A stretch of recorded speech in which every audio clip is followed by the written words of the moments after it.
Oh, mother. A little baby polytune can't handle the strength. I'm going to tell you something about those polytunes. Those little baby pedals. What? They can't handle, a big old click sometimes. You put your foot down on them, and they just... I sacrificed my larger chromatic tuner for Joe's rig here. Here's the thing, though. I walked in, and you had Joe's rig sorted. You built a stereo rig. I call it a baby Bonamassa rig. He didn't have any BBB complaints. As you'll see, he actually just left. We've already recorded this episode with Joe Bonamassa. Told us how he really feels. The No Cover Charge podcast is a safe space for you as a guitar player. Joe would want us to say this. It's very controversial, and he really cares what you have to say about everything that he thinks. So make sure to leave your comment. In all seriousness, Joe is a master guitar player, incredible musician, songwriter, singer, just the whole package, and really nice to spend some time. He brought an incredible guitar. And we did the cool thing with your Les Paul and his, which was like, yes, dude. There's so much jam-packed into this episode. Without further ado, Joe Bonamassa.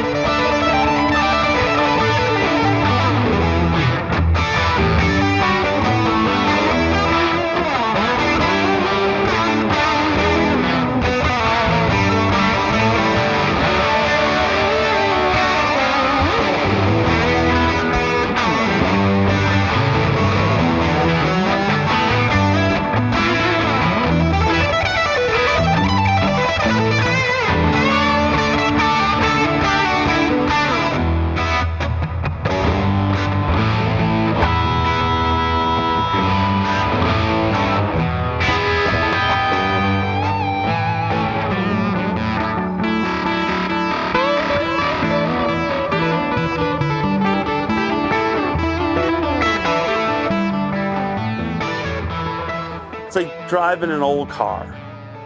There are pros and there are cons. In my world, the pros outweigh the cons. But there are some days when just things will just fight you. So what is this old car? This is an old car. It's a very old vehicle. How old is it? 60? Jared texted me and he said Joe said he's down to plug into whatever and he's gonna bring a special guitar. This is PJ. PJ got its name because it's on the case. And the original owner's name is PJ, starts with an A, Abrams or something like that. And PJ Abrams was from Johannesburg, South Africa. And this guitar spent most of its life in Johannesburg, South Africa. I have two of these old ones from South Africa. There was actually a lot of gear traded during the late 50s and 60s in South Africa. They had money. I know a friend of mine here in town has a Neve console in Afrikaans. Whoa. Nice. Yeah, it's an old broadcast console they married together, but it's in Afrikaans. You hear these stories of people going down there and finding sunburst Les Pauls, like our friend John Schultz from Birmingham, Alabama. He found this during COVID. Asked me if I wanted to go. And I said, John, that's a young man's game. Operation PJ. Operation PJ. But I mean, not many people are willing to go down there. But we pulled it off, and he pulled it off. And this is a Les Paul on the wall, and we could do this. We could finally put this to rest. This is a Sunburst Les Paul made in the USA factory. Yep, it's like a 2017 or 2017, and this was a Les Paul standard Sunburst made in Kalamazoo, Michigan in 1958. Now, we'll play a couple of things on both, and then we'll see.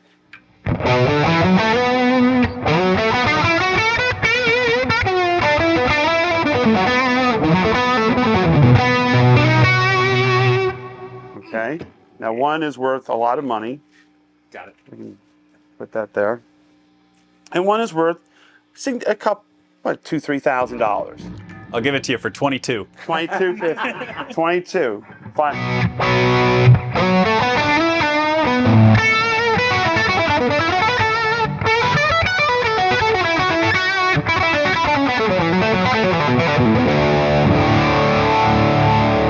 Somebody was drop D. Somebody was rocking. Somebody was rocking.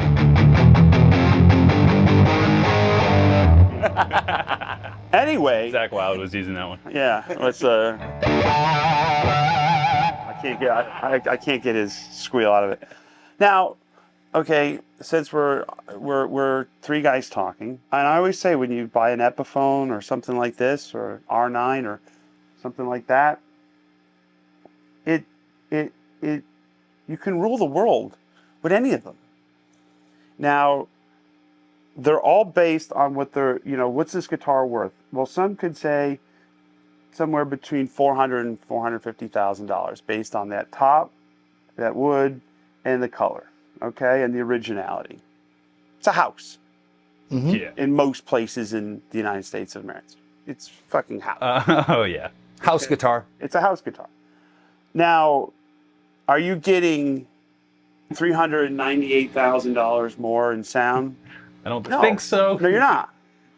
And what you do get with these is you get a totality of craftsmanship that like the pickups and the electronics are all from the late 50s, and they're all military spec. So yes, are the potentiometers better on an old guitar? 100%. Is the taper better? I struggle all the time with the taper of the new pots because it's not Gibson's fault. It's not Fender's fault. It's not anybody's fault. It's not even CTS's fault, because if you think about it, the guitar business really is one of the few businesses where these are still required. Yeah, exactly. Okay, this cable, was a 1/4-inch cable was used 100 years ago by operators. Yeah. Okay, so we're already out. We're out. I mean, so you cannot blame CTS for going, hey, listen, we don't use these potentiometers in B-52 bombers anymore. So we're only making them for Gibson, Fender, and a few other people. So yeah, do they come from China? Is the taper weird? Yes. Okay, that's it. It's actually not bad,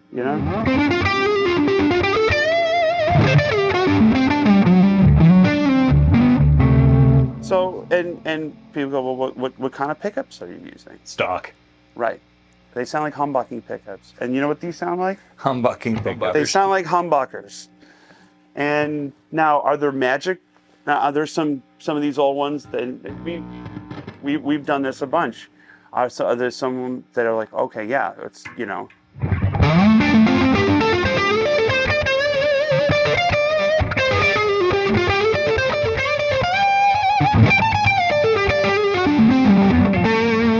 Now, is that a little clearer? Maybe a little less output? Is that a little bit maybe fatter in some ways? Yes. Is it $398,000 better than that? No. It's about 392. So we can once and for all, you have the king cork sniffer in the middle seat here. Okay. That's a reserve spot. Yeah, you're talking to a guy who brings multiple versions of this on the road, probably 2 and 3 Dumble amps, okay? Why? Because if I don't use them in a practical application, like on the road or in the studio, why bother having it? How long did it take you? Were you always this way when you had nice instruments? You're like, they're coming with me? Yeah. Or there was never any sort of hesitation with any nice stuff? Like, what was the breaking point when you're like, if I can take this out, anything's coming out? Well, I got the first Sunburst Les Paul about 15 years ago. I called it Magellan. And I got it from a guy here in town, Elliot Michael at Rumble Seat Music, been my friend for over 30 years. That's where I got that Strat, yeah. And he comes to my show in Albuquerque when he was living there. And he's like, you need to play a 59 Les Paul. I said, I also need an Aston Martin. Like a house in Beverly Hills. Right, right. Yes, I do. I said, I agree with all these points. He goes, well, why don't you I have a Burst. And at the time, in 2009, a Sunburst Les Pauls was right after the financial crash. And these were dead. They had Gone. They were free fell. I mean, it was just where it started. There was nobody buying them. They've since recovered a bit. And he goes, well, why don't you do this? Give me $1 a week, and I'll give you this 59, but just, pay me off on time. But you got to play it every gig. I'm like, okay. $1 a week? Yeah. I did better than that. Something like that. He's a nice guy, Elliot. Yeah, he's a great guy. He's a great guy. And I could have held him to his word and still be paying this thing off. Still. He's that cool. $4 a month. So I take the guitar and I do a whole run from the East Coast to the West Coast. I then fly with it to Australia, and I do a whole run, and I fought Virgin Australia, I fought Qantas, I fought getting guitars on the plane. Oh, yeah. Finally to the point I was just buying seats. Which is now your MO from your Instagram posts. You want a guaranteed outcome? Yeah, buy a seat. Buy a seat. It's unfortunate, but you want a guaranteed outcome, and they still try to bump the seat. They still try to bump the guitar if they're oversold. Oh my God! So they come up, they're like, "So I know you have that seat, but we're oversold." I've had them come up to me. I had a Flying V next to me, big brown Flying V. How do you say no? Because I'm not a pushover, but God, I don't like confrontation in that way. Where especially you're in a plane. What's the Joe Bonamassa? Just show them the ticket. Gentle no. Well, a lot of times, like when you're carrying something like a Flying V case is big. Yes. They want us. But like a 5-latch, lift in, it's not that big. But a lot of times you're just sitting there waiting for your group to be called, and you'll see the gate agent and you see that little red tag. And they come right over to you, and that's when you fan out 2 seats. Yep. And you're like, I have a seat for it. So I remember I was flying a Flying V here, and it was in LA, and the stewardess comes over with the gate agent saying, "Hey, listen, we're oversold, and we need that seat for a passenger." And I said, "Okay." I said, "But we have to put the guitar in the closet." "Well, the guitar doesn't fit in the closet." I said, "Well, where are you going to put a guitar?" He goes, "We'll have to check it." I go, "It's not going to happen."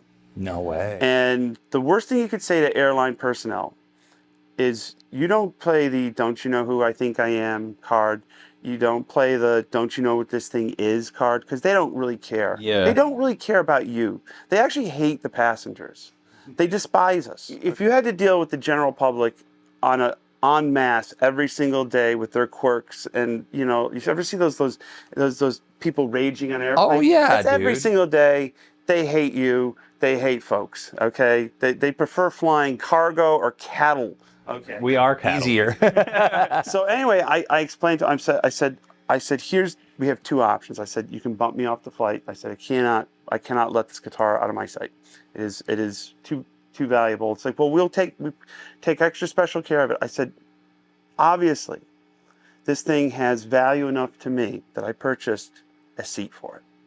Right. And I said, so I bought a seat, so you can bump me, or whatever. I said, or this guitar can stay, and you can put a red tag on me, and I'll ride down. That's pretty good. And they finally just gave up, and I just said, "You just bump me off the plane." Right. You can do that. I mean, they have the right to refuse service to anyone, and but if you're a traveling musician, I know this is really, really tough. I mean, especially now there's all this stuff going on, but cost, the cost of being in the guitar business and being in a band and out there on the road is gone up exponentially in the last 36 to 48 months. And unfortunately, you hear the horror stories of like people giving up their guitars, and they come in and it's like complete just... Or having their stuff stolen when they're on the road, and then how can they recover from that half the time? To the point of like, we can get to this point, like this is a good lead into like, okay, why are amp modelers so popular on a live stage right now? For this reason. Yeah. Because you can make a pedal board that's smaller than this. Put it in your backpack. That has a neural or a line 6 or whatever those amp modelers are, and a little Seymour Duncan power amp, and all you have to rent is a 4x12 or a cabinet, and that's a whole rig that fits into the front pocket of a backpack of your gig bag that fits in the overhead, and you don't have any of these issues. And if you're going, oh, I got to check my head, or then you start getting to these costs and fragility issues that just ultimately don't you end up just eating into your money, and you come home, having cut a check. Right. Absolutely. So that's what I think some of the popularity of the modeling amps it's some of it is because they're pretty good, and some of it is because of just sheer necessity. Do you own any modeling? No. You don't have any in Nerdville? Here's my thing. I'm terrible with technology. I have this Tesla coil effect on digital electronics. Like I can shut my phone down, just my aura. Like looking at it. And I have very little patience. And like if I'm going into a machine, like a fractal or a whatever, and I have to make decisions of what mic I want to use, what position of the mic I want to use, what cabinet, what speaker, what what version of the AC30 or Fender Twin, and then have to get all these parameters. I can just go up to a Fender Twin and just do it, or just set it in 3 seconds. It seems like, but I'm also a very one-dimensional type of player, a very one-dimensional kind of artist. I do what I do. I'm the bull in a china shop. I play too many notes. It is what it is. We can discuss ad nauseum. Don't care anymore. I'm self-aware of what I do. Now, if you're in a side man or woman situation, and you have to have access to all the tones, of course, then those things are great. But you have to be prepared to spend hours and hours and hours of programming. I had to do a date in New Orleans, and the gear never made it. And the guy goes, "Don't worry, I have a Kemper.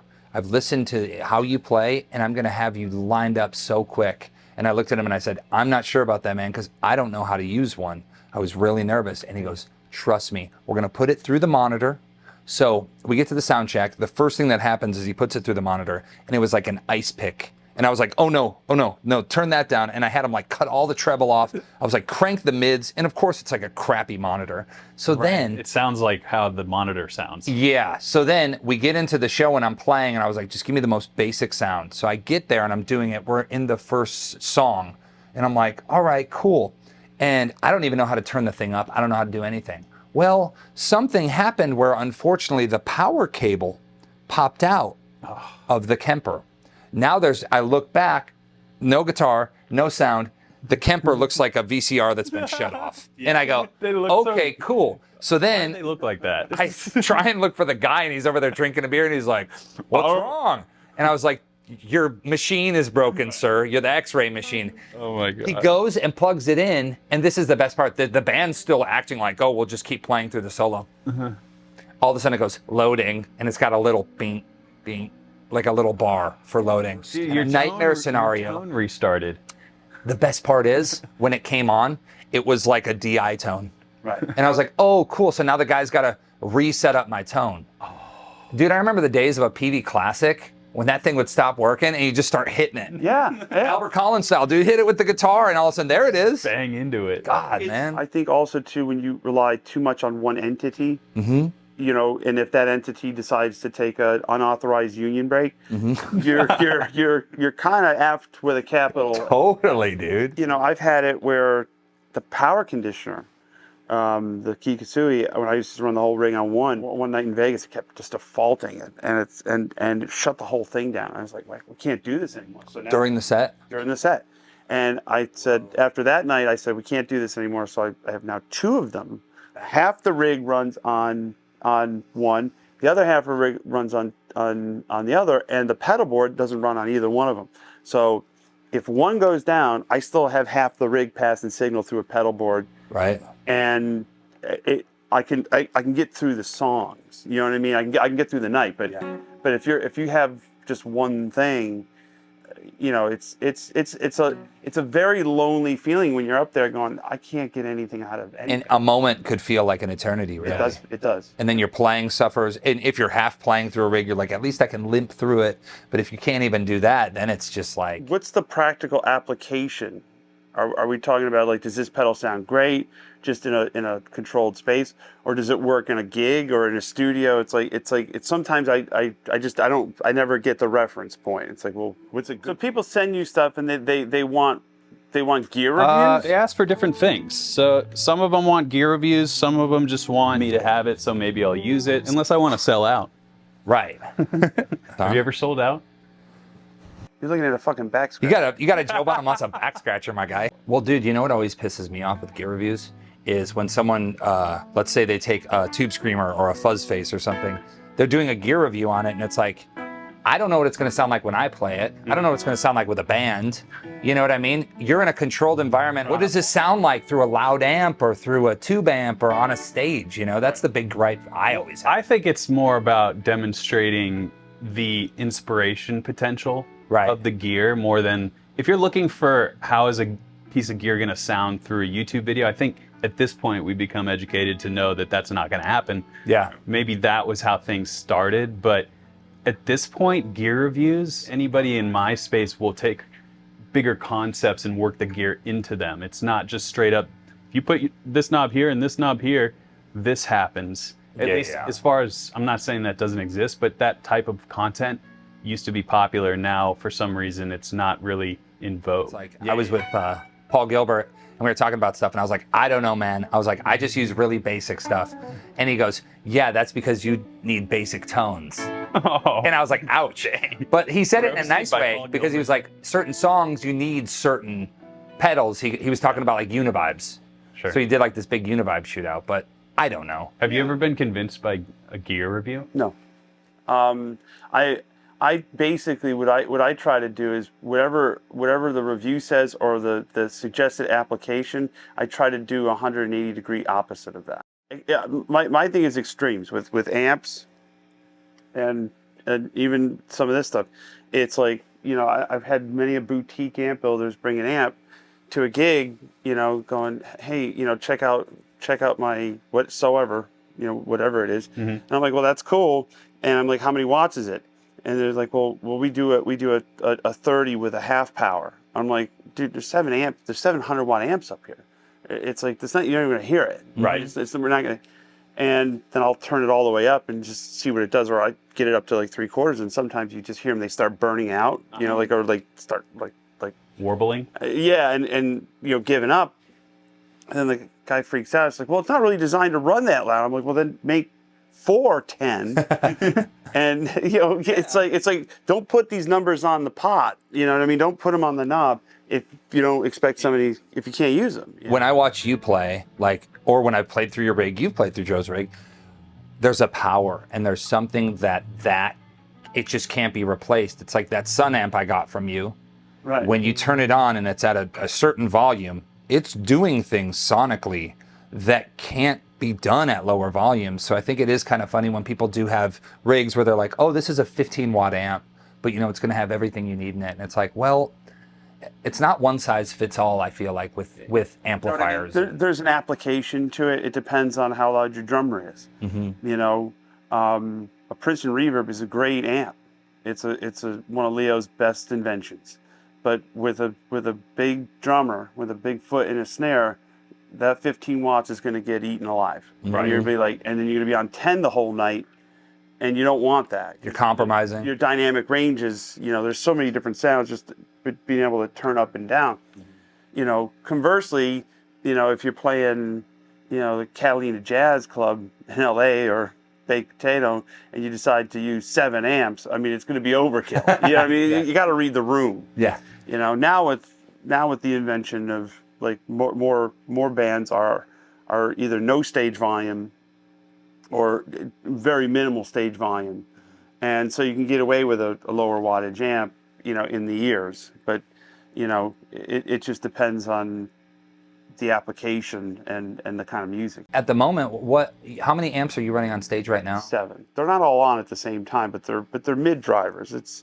It's something I came up with years ago. Like you know, when I'd use the Silver Jubilees only, I was like, man, if it just had a little bit more of a mid, you know, just something in the middle that get a little less squish and more articulation.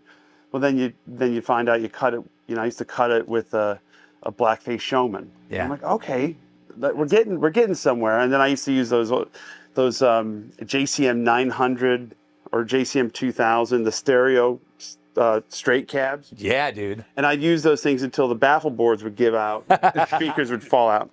And then I found that I liked the sound of Marshalls through 212s vis-a-vis 412, which is somewhat of a contradiction in terms. Most people associate a Marshall amp with a 4x12, right? And that's great, and they do a thing. But I like the sound of less speakers, more power, and then being that I'm an opposite guy.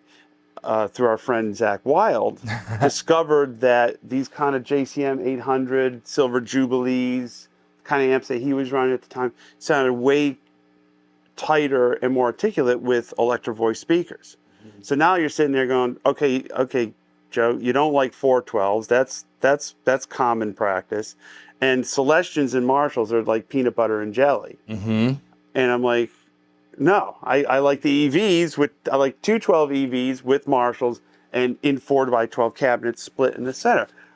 That's just something I came up with. And then when I went to deal with the Fender component, I found that I like Celestians in the Fenders better. How funny, man. How long were the swaps? Do you think about the time you spend swapping things out? Because to me, swapping speakers, pickups, et cetera, we're different guitar players, of course, but do you factor that into your routine, or is it just like, this is happening? Well, I found that... Or you got a guy for it? Well, we have people for these things. If I'm not hearing something, or if I'm hearing something that's a little bit off to me, meaning that the mids are not... Because first of all, when you're running 7 amps, your biggest challenge is earth and phase. Is it buzzing? Mm-hmm. Because it will buzz. So I use these Layla P splits. I love those, dude. And they're great. They're passive. There's no power. Mm-hmm. And it does earth and it does a phase. So the first thing you're doing when you're running 4 amps at the same time, it's basically what I do is 4 amps at the same time. You want to get them all moving air in the same direction. And then you start hearing deficiencies in your speakers. Because I run everything as loud as it'll go. The Jubilees are as loud as they go. Not as much gain, but it's loud. They're wide open. The twins, the high-powered twins, are basically wide open. The Dumble stuff is pretty much as loud as it goes. Wow. And so when you're bashing on that kind of equipment for 5 nights a week, doing a 5-week tour, and there's 24 shows, the fatigue is gonna, you're gonna run through some Celestians. The EVs tend to be okay, but I have ripped. I both on the Celestion side and the EVs. I have ripped baskets out of the cones. Wait, so what does that look like in the physical world? It looks like when you can look through the amp grill and see the other side or see the drums. There's a straight hole. Went through it. Yeah, I went up one time. A Bonamassa cannonball.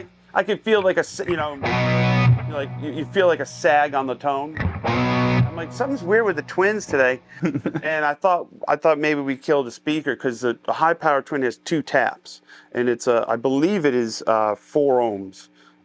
And so it's 2 4-ohm taps. Don't quote me. I'm sure the internet will be. Oh, they'll let us know, bro. 2 4-ohm taps. And originally Leo used RCA jacks on the original ones, but on my signature one that Fender did a few years ago, we use 1/4 inch because it's a lot easier. But sometimes, one of the speakers will kick off, but the amp's still functioning with one speaker because they're not in a series. I mean, this one time I was just playing, I just went for a lead or something. I was like, man, this sounds weird and squishy. It's that sound check. And then I looked through the top twin, and I can see the drum kit. And I go, I think we have it's, if you watch, when you're running at high volume, you have, an amp that's 100 watts that has a lot of articulation and it's, tight on the low end. The violent movement of those speakers, I mean, it's a surprising they last the show. Mm-hmm. Because it is absolutely pushing as much air. It's like so percussive, man. It's so percussive. And you know, and that's why you have to, like, our cabinets have way too many screws in the back, Right. because it'll rattle off. Yeah. You just like get to secure it. So, you know, I mean, it's a way of doing things. Is it the right way? I'm not sure, but the end result is an interest. People who play through the rig, if you played through my rig, both of you guys, you know, it's addicting. You know, once you harness the volume and understand that it's all symbiotic, everything. Like there'd be nights, even with using the power, the Kikasui power conditioners. There's nights when Reese Winans will hit his Leslie switch, like a foot switch, and it comes through the rig. Yeah, It's man. all related. Wow. It's all talking. It's like a living, breathing organism. When it's angry, it will. It lets you know. It lets you know when it's not happy, and because you'll just get weird buzzes and things. Sometimes you got to shut an amp off, start again, and reset it. We find ourselves sometimes in situations just like this where we're playing through unfamiliar gear. What are some of your strategies for sounding like yourself? What do you find that could be like a sound check style riff, or some way to kind of get locked into whatever you're vibing with here? Well, what you want to do, I mean, like, I don't like a lot of treble, and so you know, charity. I always say charity starts at home. Is like PJ's bright. It's a bright guitar, so I keep the tone pot at like 7, and very rarely do I find myself soloing all the way on 10, because that's when it's the brightest, and you know, so I'll tend to knock it back to 8.5 or 9, and just kind of vacillate between those. And sometimes you go all the way up.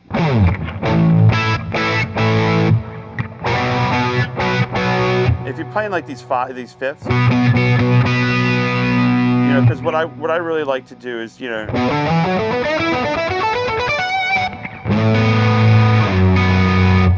and the sound that I hear in my head is not a lot of difference in the mid range and in the bass response between the wound strings and the unwound strings. So when you have like, I mean, it's nice to you can get a real good human voice sound out of the wound strings, obviously, but you can't bend a D string. I guess you can, but you wouldn't want to put that down here. You almost put it off the neck. Yeah.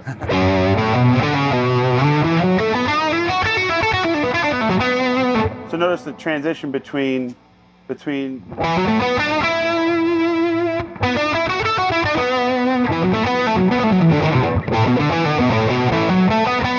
I just keep moving the tone and the volume to where the transition between the wound string and the unwound string kind of feels the same underneath the string while you're playing.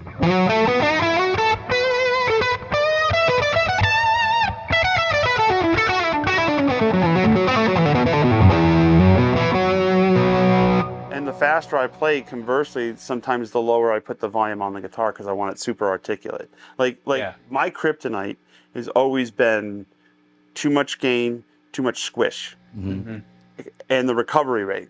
Yeah, you're not using any of the gain pedals that I have set up here, but there's No, just like a bass Marshall sound kind of, which is perfect. I feel like your magic though lies in your articulation and your playing. Right. It's not even a volume thing.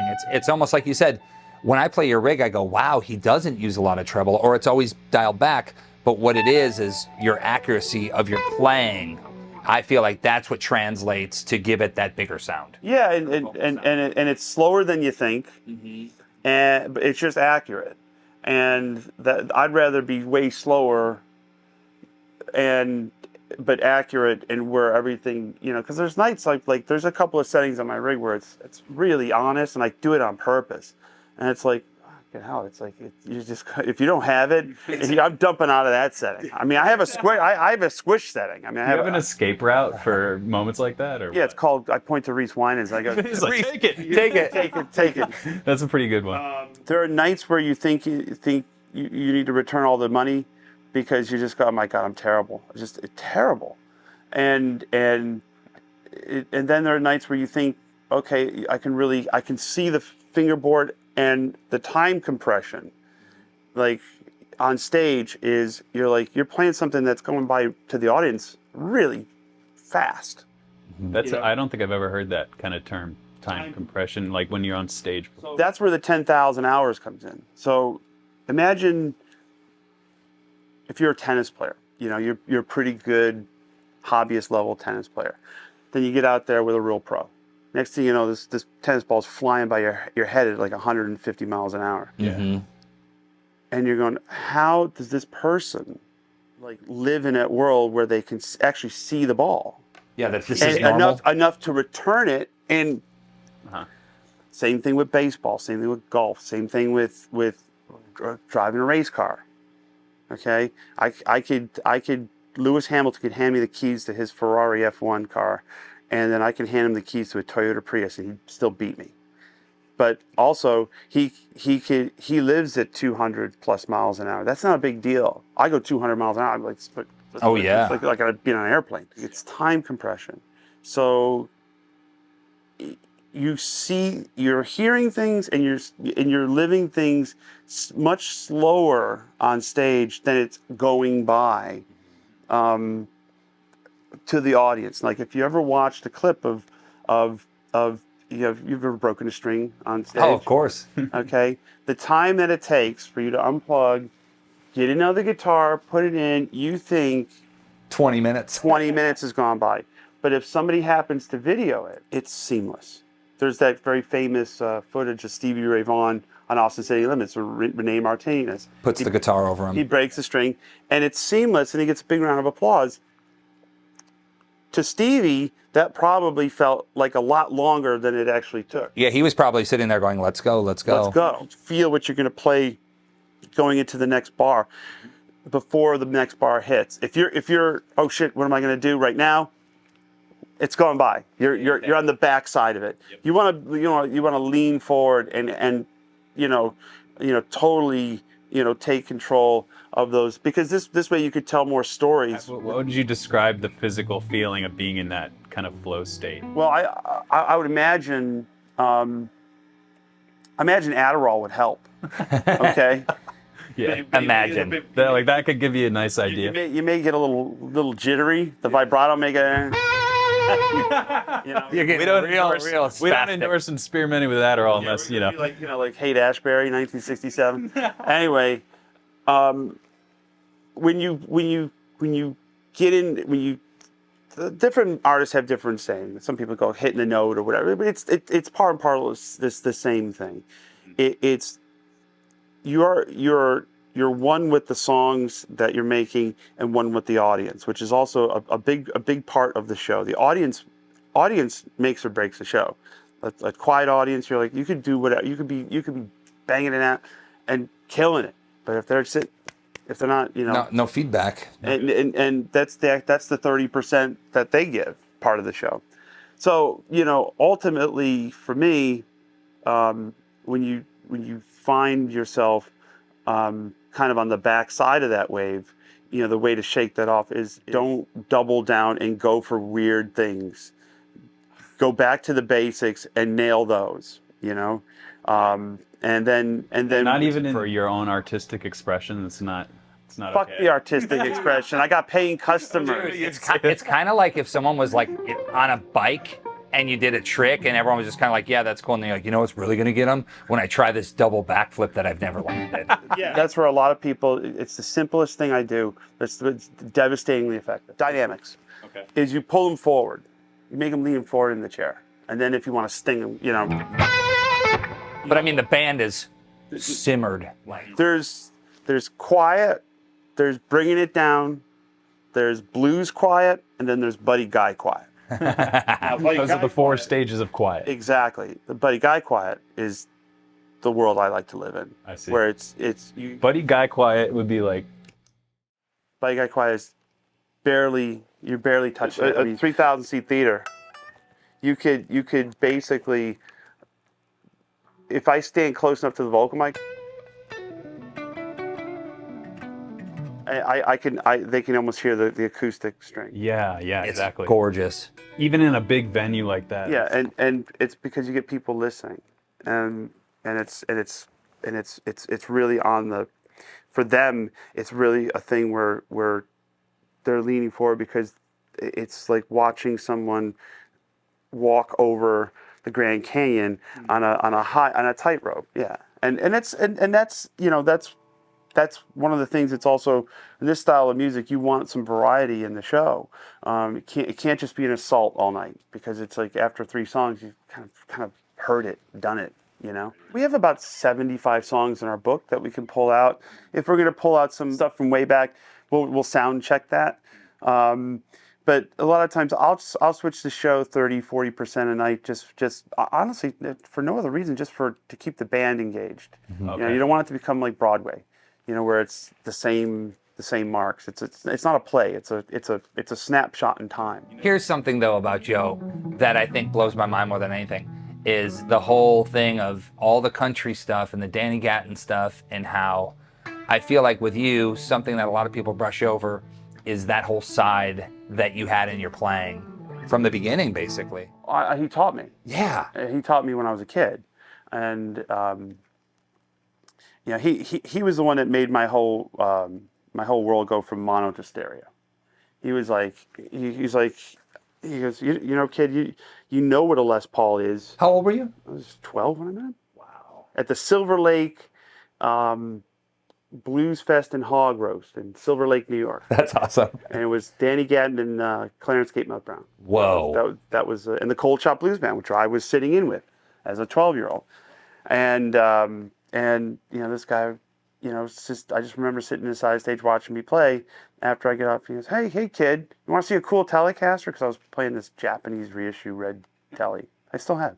And so he pops open this road case, and it's that beat up 53. And I'm like, I'd never seen a Blackguard. You're like, whoa. And I was like, holy crap, this is like cool. He's like, come on, you want to sit in with us? It's like, my name's Danny, and I used to do stuff like this, when I was a kid. His father used to bring him out to like Bluegrass Festival. He was a banjo player. Wow. And so I mean, we'd go on his Winnebago. I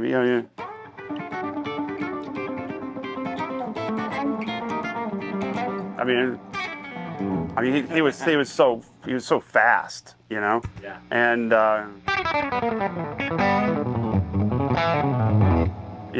but he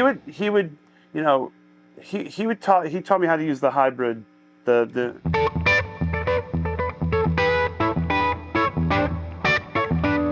I'm a little rusty on this. Check it out. Oh no, it's good.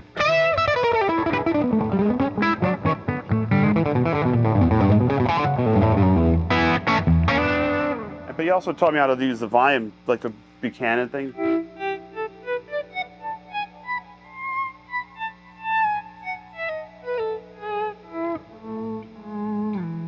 Another epic moment of your show. Just that. That's so cool. There's no ambiance in this amps, and that's really difficult to do without some kind of help. There's some over there, but... Well, we were talking about taper in the pots. It You helps. have to have It the helps smooth. when you have the taper, and you need a little something.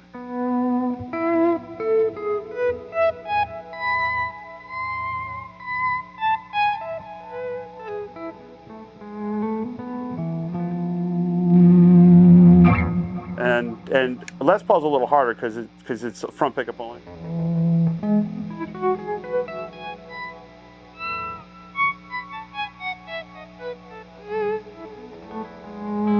Easiest guitar to do it is on a Strat. Is that right? Because the volume's right there. Steve Morse was just over a few days ago.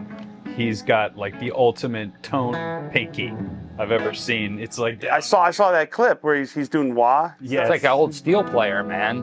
It's crazy. Yeah. I didn't know this pop. It's really Yeah.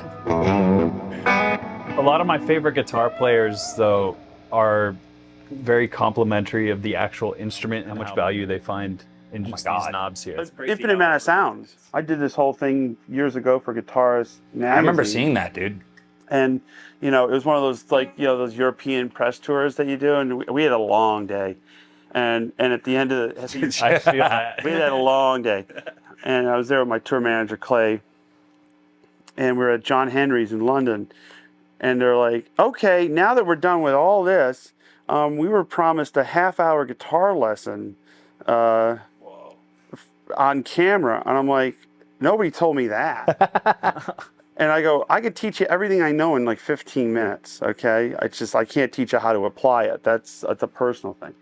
So I'm like, oh shit, what am I gonna do? And I just, somebody handed me, it was like a Dickie Betts. I remember this, Les bro. Paul. Yeah.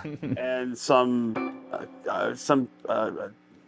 Lazy J amp. The Lazy J. They didn't hook you up with the dual Marshalls? What stood between me and a martini was this 30-minute lesson. Right. So He's like, let's get this over with. but you know the feeling, Of course, when you've checked out, and like I said, so I come up and I completely blagged the whole fucking thing, and then it was one of the first videos of mine that went viral, and it was polarizing, like everything I do, just because I have an opinion.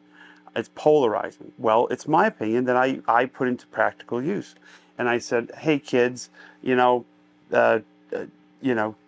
Uncle Joe here. Uncle Joe On the internet, here. The affirmation of how you don't know your own fucking instrument, you know? And I'm like, check this out. You want fresh cream? You know, you want fresh cream? Cool. You want bloom.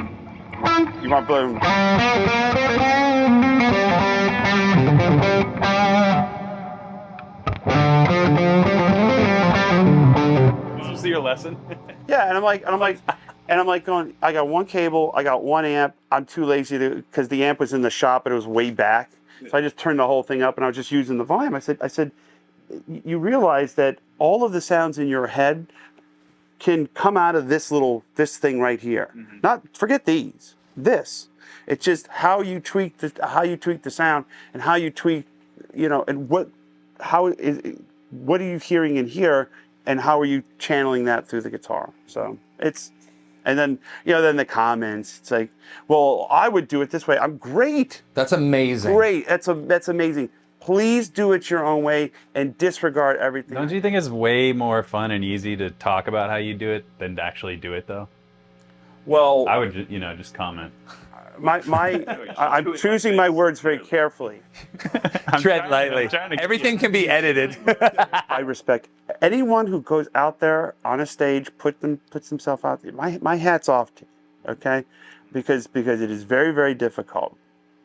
Where I draw the line is in the phone and the platforms has given everybody a voice in which some of them, upon having a couple of old REH instructional videos. Arlen Roth. Dude, I got two. I'm the troll. Okay, a couple of REH. Reveal yourself. That is so funny. Because, not ready for prime time, because Arlen Roth's there, they were better production. There you go. I did one.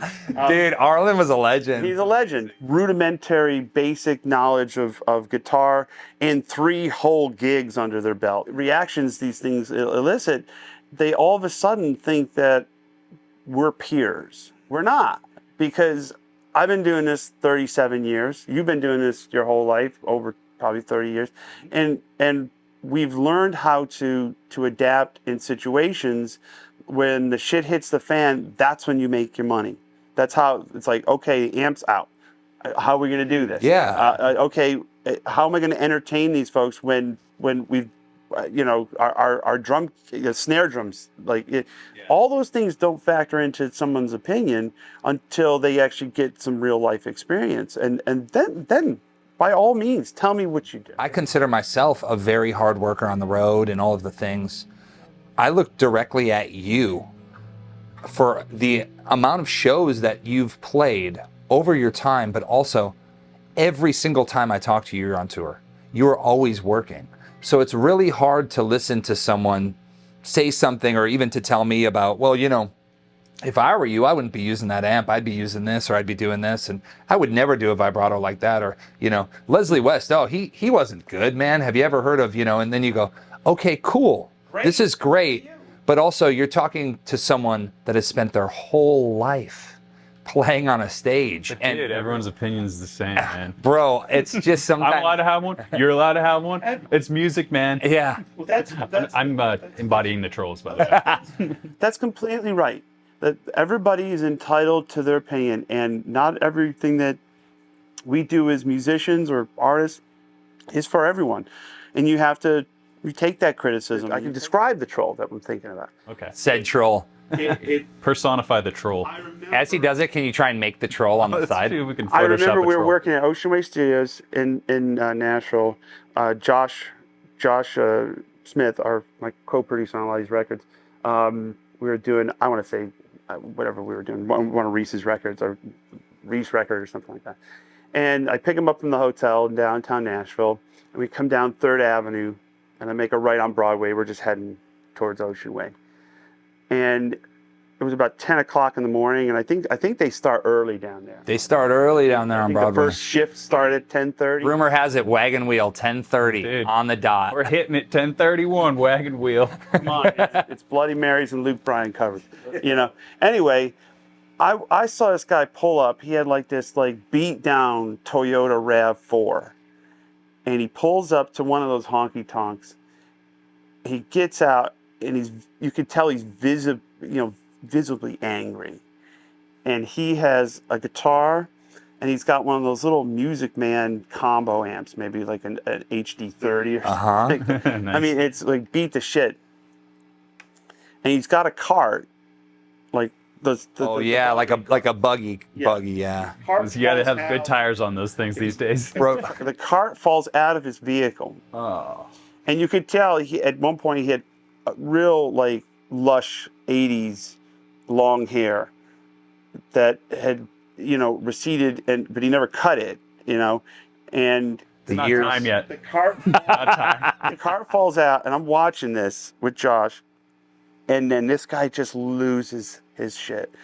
He takes his guitar, his pedal board, and his amp, sans cart, and he just flings it onto the sidewalk. Gets back into his car, drives up 5th Avenue North to find parking. His gear. Oh, he just left He's his just stuff. like, somebody wants to take it, just take this shit. That's when you've reached saturation point on Broadway. God. That's when you've decided that the reality of your situation, the gravity has finally hit you. Wow. 10:30 a.m. on a Monday, hungover again. But I know people that have played Broadway and they enjoy it, And I would say this though, man, above all with what you said and what we were talking about, all jokes aside, I often think to myself when people have so much hatred or so much to say or so much to defend with music, I always think in my head, I'm like, relax. It's guitar. It's music. The one thing in this world that I love, and it's so personal to all of us, why would you ever be a bully or a cyberbully or defend things that are just so... Guitar's fun.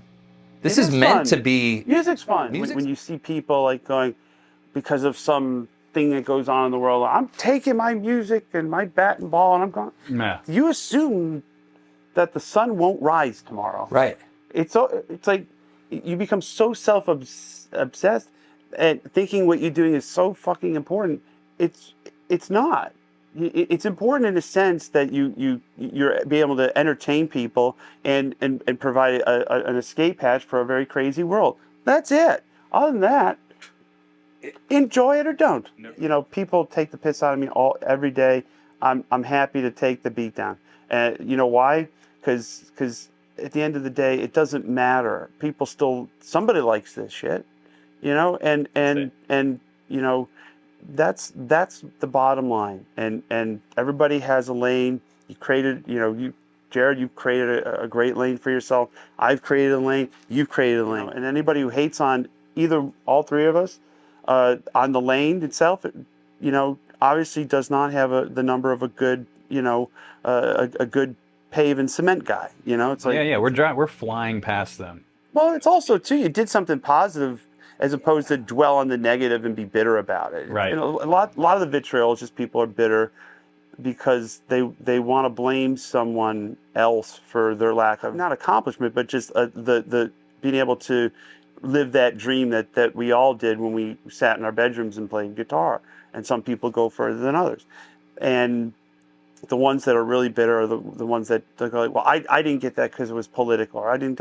Well, no, that's it's probably not. There's probably some. You're probably hard to work with. Yeah, they're looking for some. There's some more stuff problems. going on. You know, you got Salieri syndrome, or you have, you know, Yoko syndrome, and, it's like, you know, it's like you can't be, you know, if you're in a band, you can't be toxic. You know, you don't want to just, you know, you got to work well with others. If you're the band leader, even more important, you got to work well with others. You got to keep people inspired and morale up, and you know, especially in those days when you have to, like, you know, you have a 900-mile drive. Oh, yeah. And 5 in a row, and the cats are beat down, and it's like, hey guys, Cracker Barrel on me. Let's go. Yeah, we're going to the Cracker Barrel. Biscuits. So, anyway, I have to split because I have some home stuff to do. Jam really quick. 2-minute jam with us.